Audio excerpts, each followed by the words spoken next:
we're gonna Uktzin Gimel Hay. Okay. Right. Mm. You want? Why don't I have this? I'm trying to get ready. Go ahead. Go ahead. Here we go. Okay. All right. No, that's the wrong one. I keep doing the same thing with all the time. Keep going. It's right here. Go ahead. Okay. No. Ah, Sure. I don't know what's the matter with me. I'm Gimel Hay, yeah? Gimel and Utzkin Uk- Telvion. Uktzin. Utzkin. Why am I all messed up here?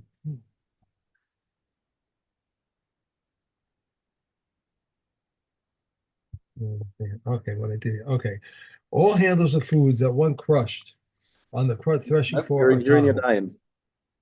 Uh, wait. Wait, no, you said Gimel We Hay, want right? Gimel Hay, yeah.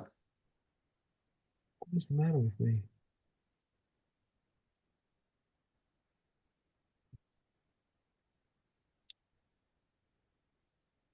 All messed up. Okay, Gimel Hay.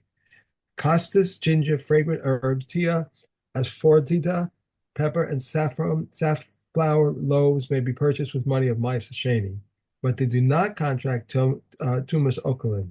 These are the words of Rabbi Akiva. Rabbi Yochanan ben Nuri said to him, if they may be purchased with Ma'aseh money, Ma'aseh Sheni money, then why do they not contract tumas okolin? And if they not contract tumas okolin, they should also not be purchased with Ma'aseh money, Ma'aseh Sheni money. Regarding undeveloped fruit and unripened fruit, Rabbi Kiva rules them susceptible to becoming tame with tumas oklin. Rabbi Yochanan ben Nuri says that they are susceptible only when they reach the tithing stage. Regarding hardened olives and grapes, Beit Shammai rules them susceptible to becoming tame, but Beis Hillel rules them tahor. Regarding fennel, Beit Shammai rules them tahor, but Beis Hillel rules them susceptible to becoming tame, and so too regarding tithes. Parts of palm is like wood for all matters except for that it may be purchased with mice and shady money, and immature dates are food, but they are exempt from the tithes. Okay, now Okay. we've got to straight away, something's got to pop out at us, this the straight contradiction between Zion and Hay.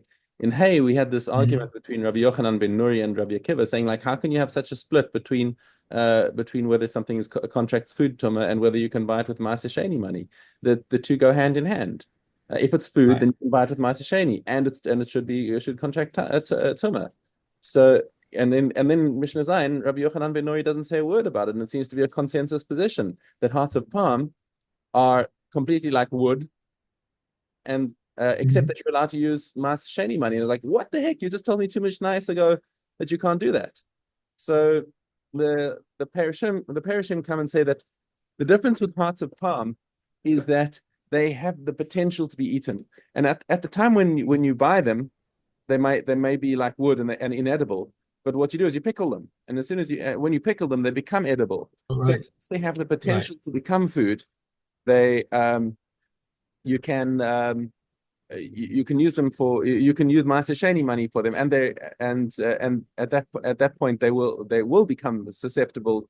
Once you've actually pickled them, they will become susceptible to food tumor. But in that stage between when you buy them and when they're ready, uh, they they're not susceptible to tumor. One of the commentaries it makes a comparison. It's just like buying an animal. Like you want to buy an animal to shecht Right. for with your Meiser Sheni. I mean, you can use Meiser Sheni to buy an animal. Mhm. The animal's not susceptible to tumor at the time that you buy it because it's alive. So when you shecht it, then you can It's have it. just So basically, it's the same. The analogy is the same thing. It comes out that heart of palm it kind of makes sense as opposed to the previous case with those spices that we spoke about in Mishnah Hay. They never become edible in their own right, and therefore they cannot be bought with Maaseh Sheni money. right. Okay, so now into today's Mishnah. Dagim me'em asay mekablim tumah. So fish don't require shchita. So Right. you just basically the way you eat a fish is you just basically take it out the water and let it die. Um, Now while it's alive, it's not susceptible to tumah, and when it's dead, it is. So now we're asking the question: where is that crossover point where it is susceptible to tumah? From the moment that they're caught. Once they're caught in the net and you take them out the water, they're already susceptible to That's food it. because all that you're waiting for them is to flop around and finish dying. Nope, not until they're actually dead. Okay. Rabbi Akiva Omer, im yochulim lichyos, the dividing point is the point beyond which, if you threw them back in the water, they would no longer survive. So once they're that far gone, so it doesn't seem like there's a huge difference between Rabbi Akiva and Beis Hillel, but nonetheless, the halacha follows Beis Hillel, that it's when the fish is actually dead, not just when it's like breathing its last, it's when it's dead. That's when it's susceptible to tumah. Yichur shel teina. So you've got a branch of figs. So the branch got broken off the fig tree. Nifshach b'klipa. So it's just hanging on by the last little bit of the bark of the branch, and it's got a bunch of figs on it. So now, are those figs considered detached from the original tree? If they're still attached, then they're not susceptible to tumah. But once they're detached, then they are susceptible to tumah. Rabbi Yehuda Mitzaher, he says it's still connected to the tree. Now we come into this dividing line that if you had to take this branch and strap it back onto the tree, would it continue to grow? Would it flourish and whatever? So if you could restrap it onto the tree, then it's still considered as if it's attached. Otherwise, it's considered detached, and it is susceptible to tumah. Same thing that goes for grain that has been mostly uprooted, but it's still got one root sticking in the root. Right. That's still tahor and insusceptible to tumah. Yeah. Chelev behema tahora. So the fats of a kosher species of animal, eino mitame tumas novelos, is not susceptible to novela tumah. Now that's an interesting thing, because if you take a cow and the cow dies without a shchita, so now it's a novela cow, but novela, right? But its fats do not have tumas novelos. Okay, now this is something that's actually learned out from Gezeres HaKasov, that the pasuk says v'chelev nevela v'chelev treifa yaseh lechol melacha. Just says straight out that any animal that's shaykh by treifa. So we learn out that from the fact that it's even for kaddish things is mashma. So anything that this could only be referring to a behema tahora, because there's no such thing as a treifa by a behema tamea. Behema tamea, when it dies, is automatically an avela. Okay, so the treifa is just an animal where it was a good shchita, but it's got an injury somewhere else, and that's not shaykh by a non-kosher species. So therefore, we learn out that the chelev is not susceptible to nevela tumah. Okay, it requires a hechsher. Therefore, it requires hechsher, correct? Because it's not normally eaten, and therefore, if somebody, in order to make it susceptible to food tumah, it requires somebody to decide, hey, I'm actually going to feed this to my non-Jewish friend. Chelev behema tameya. However, the fats of a tamei animal, a horse, a pig, or something like that, mitame tumas nevela, that automatically begets nevela tumah. Lefichach eno tzarich hechsher.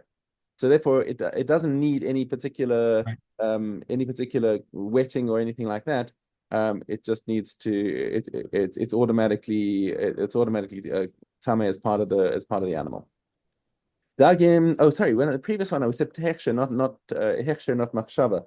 So the hechsher, right? So in order for it to become susceptible to tumah, it would have to become wet, because it doesn't become.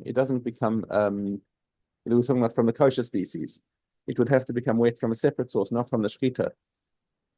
Okay. Anyway, back to fish. Dagim tameim v'chagavim tameim. So non-kosher species of fish and locusts. Trichin machshava b'kvarim. Now back to machshava. It has to be considered as food. That somebody says, oh, let me give this to my non-Jewish buddy to eat. As soon as it's only when he thinks about it, because in the villages you don't have that many people who would eat these things. So it needs a specific machshava.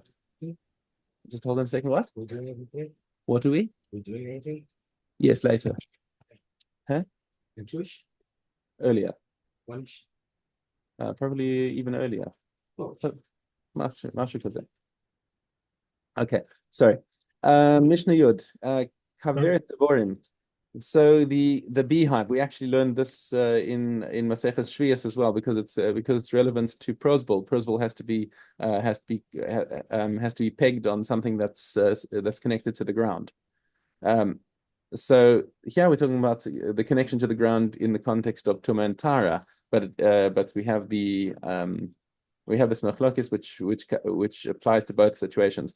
Rabbi Eliezer says that this beehive he says if it's not properly fixed to the ground, but nonetheless Rabbi Eliezer considers it fixed to the ground. Harezehu kakarka. Once we say that it's fixed to the ground, kosvin alei prosbul. Therefore, you can base a prosbul on it. It is insusceptible to tuma, and also since it's connected to the ground, if you take honey out of it on Shabbos, it's like you're tolesh min akarka, and he's chayav chatas. So that would be aser. Chachamim omrim, nope, it's not like karka. And once we say it's not like karka, all the inverse of what Rabbi Eliezer said is true. But ein kosvin alei prosbul, you cannot rely on it for a prosbul, but it's mekabeles tuma b'mkoma, and therefore it is also susceptible to tuma in its place. It's not connected to the ground. But taking honey out of it on Shabbos, you're patur, possibly even motar. And that's the halacha is like the chachamim, of course. Okay. Yeah. And back to the end of Yadayim. Right. Daled Ches.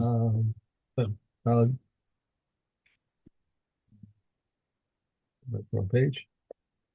Daled Ches. A Galilean Sadducee and I said, I have a complaint against you, Perushim, for you write the name of the ruler together with the name of the Moses on the bill of divorce. The Perushim say we have a complaint against you, Galilean Sadducee, because we write the name of the ruler together with the name of God in one column. Moreover, you write the name of the ruler above and the name of God below. And it says, and Pharaoh said, who is Hashem that I should heed his voice and send out Israel? And when he was smitten, what did he say? He said, Hashem is the righteous one. Okay, Hadron Alach, Maseches Yadayim, and let's do two from Uktzin, the beginning of Uktzin. Here we are. Anything that is a yad but not a shomer contracts tumor and conveys tumor, but does not combine. A shomer, even if it's not not a yad, contracts tumor, conveys tumor, and combines. Anything that is not a shomer and is not a yad neither contracts tumor or conveys tumor. The roots of garlic, onion, and leek, when they are moist, and their protrusion, whether it is moist or dry, and the stalk that is directly opposite the food. The roots of lettuce, round radish, and oblong radishes. These are the words of Reb Meir. Reb Yehuda says the largest root of the radish combines with, but its fibrous root does not combine. The roots of mint and rue, and of field greens and garden greens that are uprooted in order to be transplanted them, and the spine of an ear of grain, and the ear of and the grain of covering. Reb Elias says also the dust covering. These contract tumor, convey tumor, and combine. Okay. Okay. Shirin. Shirin. Yes. Okay. Hey, yes. The cover of table. Tes. Right? No, the next yes. Stream of liquid is tahor except for zvitzvite, honey and trapapaklas. Reb Shammai says also a porridge of split beans or whole beans become its stream, it springs back. If one pours from a hot vessel into a hot vessel, from a cold vessel into a cold vessel, or from a hot vessel into a cold vessel, it is tahor. From a cold vessel into a hot vessel, it's tameh. Reb Shimon says, even if one pours from a hot vessel into a hot vessel and the strength of the lower one is greater than that of the upper one, it is tameh. If a woman whose hands were tahor was stirring a tameh pot, and if her hands perspired, they are tameh. If her hands were tameh, she was sitting stirring a tahor pot. If her hands perspired, the pot is tameh. And Rav Yossi says if they dripped. If someone weighed grapes in the pan of a scale, the wine in the pan is tahor until he pours it into a container. This is similar to baskets of olives and grapes when they are dripping. Okay. And someone, now, okay, that was it? Yeah, that was it. Taurus Beis Zion. Okay. Beis Zion. Reb Elazar says the three of them are equal. The Rishon of sacrificial things, Truma and Kulin conveys Truma to two and disqualifies one with regard to sacrificial things. It conveys Truma to one and disqualifies one with regard to Truma, and it disqualifies Kulin. The Sheni of all of them conveys Truma to one and disqualifies one with sacrificial things. It conveys Truma to Kulin liquids and disqualifies Truma foods. The Shlishi with all of them conveys Truma to sacrificial liquids and disqualifies sacrificial foods. Someone who eats the Sheni food should not work in the oil press. And Kulin foods that were made in the standard of sacrificial foods, they are like Kulin. Eliezer Zadik says they are like Truma, to convey Truma and to two, and try to disqualify one. Gravy, bean stew, and milk, when they are liquid enough to moisten, they are beginning level of Truma. If they congeal, they are Shenis. If they dissolved again and at the size of exactly an egg's volume, they are tahor. If they consist of more than an egg's volume, they are tameh. For as soon as the first drop emerges, it is rendered tameh by an egg's volume of food. Okay. And we have Mila. Okay. Dalad. Pigel and Noso do not combine with each other because they are two distinct names. The sheretz and the nevela, as well as nevela and flesh of a human corpse, do not combine with each other to transfer tumah, even like the more lenient aspect of the two. Food that contracted tumah from an abatuma and food that contracted tumah from a vlad atuma combine with each other to transmit tumah, like the more lenient aspect of the two. All foods combine with one another to disqualify one's body. With half a parrot, for the food of 2 meals for an Arab to Chumin, for the eggs volume to transmit the tumah of food, for the dried figs volume for carrying out of a domain on the Sabbath, and for the dates volume in Yom Kippur. All beverages combine with one another to disqualify one's body, and a revius for the bill of cheek on Yom Kippur. Ola and kalayim of the vineyard combine with each other. And Shimon says they do not combine. Cloth and sack and hide and a mat combine with one another. And Reb Shimon says, since they are fit to contract Tuma as a seat. Okay. Yeah. Okay. And we have Baba Messiah. Olive Yes. Hey. Olive Hey. Hey. The finding of one's minor son or daughter, the finding of one's Gentile slave, male or female, and the finding of one's wife belong to him. The finding of one's son or daughter who is of age, the finding of one's Jewish bondman or bondswoman, for the finding of one's wife who is divorced, although he is not yet paid a ketubah, belongs to them. If one finds loan contracts and there is a lien on property in them, he should not return them, since the court would exact payment with them. If there is no lien on property in them, he should return them, since the court would not exact payment with them. These are the words of Rav Meir. The comment, however, say in either case he should not return them, since the court would exact payment with them. If one finds documents of divorce, deeds of emancipation of slaves, testament, gifts, or receipts, he should not return them. For I say that after they were written, he considered deciding not to give them. Okay. Psachim.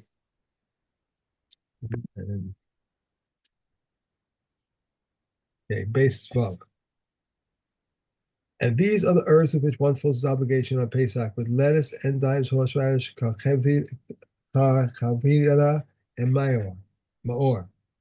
One fulfills his obligation with them, whether moist or dry but not preserved, neither stewed nor boiled nor combined to the size of an olive, and one can fulfill his obligation with the stalk, with the mai, and with the first tithe whose truma has been separated, and with consecrated property, and the second tithe that were redeemed.